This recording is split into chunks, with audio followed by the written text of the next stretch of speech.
দিন উনাদের কলিজা কাঁপানোর দলিল আমাদের কাছে আছে।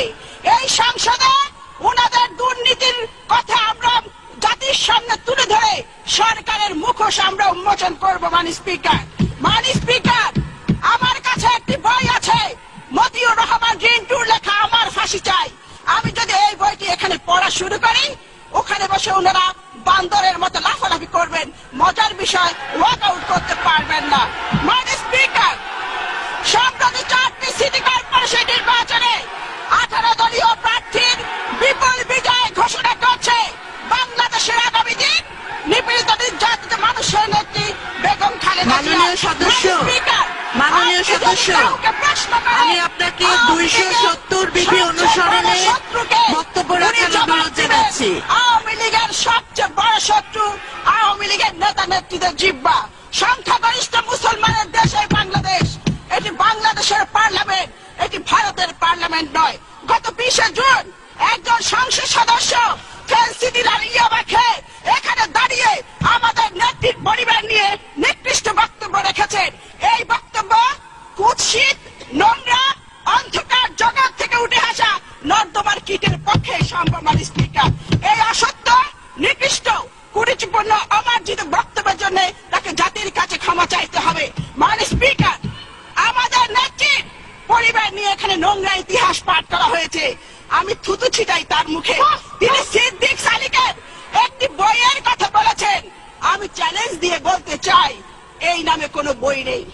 উনার স্বপ্ন দোষ আছে, উনি এটি স্বপ্নে দেখেছেন। মাননীয় স্পিকার, এই বইয়ের লেখক এবং প্রকাশক উনার নেত্রী এই সংসদে বসে যিনি এমপিদেরকে নোট পাঠান অশালীন ভাষায়। মাননীয় সদস্য, আপনি বাজেটের উপর বলুন।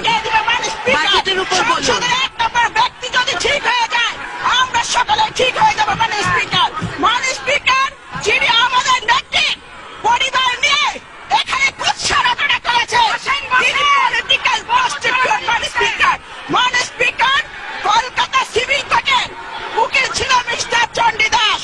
তার এক মেয়ে ছিল যার নাম গরিবালা দাস। চণ্ডীদাসের সহকারী উকিল মিস্টার অরণ্য কুমার চক্রবর্তী চণ্ডীদাসের কলিকাতাস্থ বাসায় নিয়মিত যাতায়াত করত। সেই সুযোগে গরিবালার সাথে অরণ্য কুমার চক্রবর্তী অবৈধ সম্পর্ক গড়ে উঠে গরিবালা গর্ভবতী হয়ে পড়ে। গরিবালা যখন বুঝতে পারলেন তিনি গর্ভবতী হয়েছেন, তখন গরিবালা অরণ্য কুমারকে বিয়ে করার জন্য চাপ দেন। অরণ্য কুমার বিয়েতে রাজি না হয়ে অবৈধ সম্পর্ককে অস্বীকার করে। এদিকে চণ্ডীদাস বিষয়টি জানার জন্য চিন্তিত হয়ে পড়ে। এরই মধ্যে গরিবালা 12/12/1920 তারিখে একটি পুত্র সন্তানের জন্ম দেয়। তার নাম হয় দেবদাস চক্রবর্তী।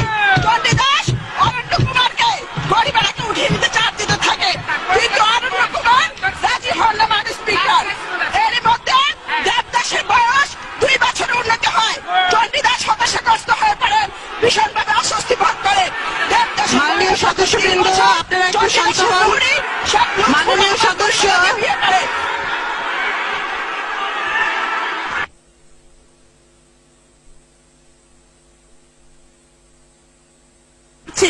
মাননীয় সদস্য, আমি আপনার দৃষ্টি আকর্ষণ করছি। মাননীয় সদস্যবৃন্দ, আপনারা বসুন। বসুন, সবাই বসুন। বসুন। মাননীয় সদস্য, আমি আপনার দৃষ্টি আকর্ষণ করছি। মাননীয় সদস্য, আপনি 270 বিধি অনুসরণে বাজেটের উপর বক্তব্য দিন। মাননীয় সদস্য, ওনাকে মাইক দিন। ধন্যবাদ। মাননীয় স্পিকার, আপনি আমাকে বাজেটের উপর বক্তৃতা দিতে বলেছেন, কিন্তু গত 20 তারিখে যে বক্তৃতা দেওয়া হয়েছে, আমি আপনার কাছে প্রশ্ন রাখতে চাই, এটা কি বাজেট বক্তৃতা ছিল? মাননীয় স্পিকার, আমি এখানে বক্তব্য দিব, আমি শুধু পাল্টা জবাব দিব। আমি বাজেট নিয়ে অবশ্যই বলবো। মাননীয় স্পিকার, আর আপনি আমার শব্দের মধ্যে এক্সপ্রেস করার মতো কোনো শব্দ পাবেন না। মাননীয় স্পিকার, লেট মি সে, মাননীয় স্পিকার,